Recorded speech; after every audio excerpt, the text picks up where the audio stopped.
Hello guys, welcome back to AJ Bakes It. Today we are going to be making apple crumble.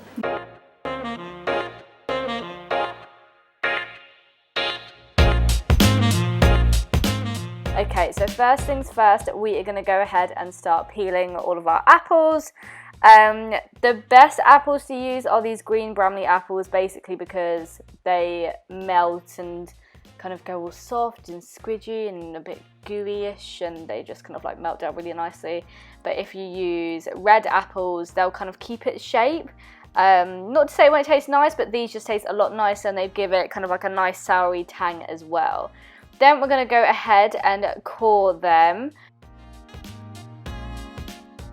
Okay, and then once you've cored them, you're going to want to go ahead and chop them up into about 1 centimeter thick slices and then place them in your tin.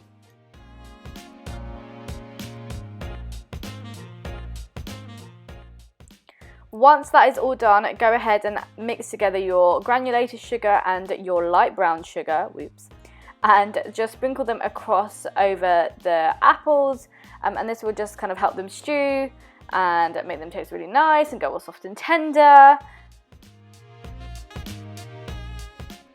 So once that is all done, I've preheated my oven to about gas mark 4. And I'm just going to pop it in there for about 10-15 minutes while I get started on the crumble. So go ahead and get your plain flour and your sugar and your hardened butter, so it's fine if it's just straight from the fridge. Cut it up into cubes and it will make it so much easier to just kind of work with your hands. And I honestly recommend doing your own crumble opposed to buying shop bought crumble. It genuinely makes all the difference. So I'm just going to break up the pieces of butter. It will take it a little time to get working, but don't worry, it will, it will flow and it will combine and it will become crumble. Then it shall look like this. Okay, so next up I'm going to go ahead and get my apples back out of the oven.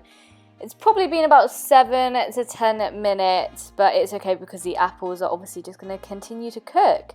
So into that mixture, I've just put in a little bit of cinnamon along with some salt as well. Salt just brings out the flavour of, pretty much everything. Give that a good old mix, and then we're going to place it all over our apples. Now, it might seem like a lot of crumble, but I like a lot of crumble, and the more crumble, the better in my opinion. Okay, now for me, this is what makes the crumble. I'm going to top it off with some jumbo oats, and then we're going to go ahead and put about a tablespoon of Demerara sugar on the top, which gives it an amazing texture. It's crunchy, it doesn't melt under heat, and it just tastes really good. Okay, so now I'm just going to rough up the top of it with a fork just because I want the edges to catch, get a little bit more golden in certain places, get a bit more caramelly.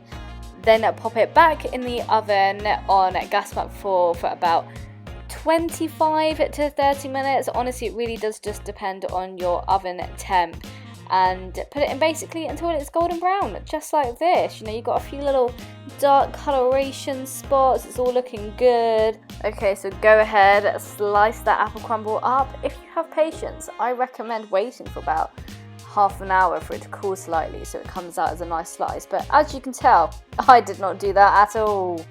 Okay, now let's talk toppings. So I'm going to go ahead and drizzle over some double cream, slow motion, and then I'm going to put on some of my salted caramel. So I just popped it in the microwave for a bit just to loosen it up a little bit so it's more of a drizzle consistency. And did I mention you can purchase it off my website www.ajscakesandbakes.co.uk.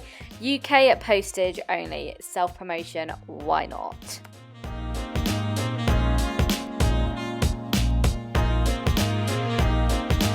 So yes, I hope you enjoyed this video. Thank you for tuning in. Like, subscribe, and go eat that apple crumble.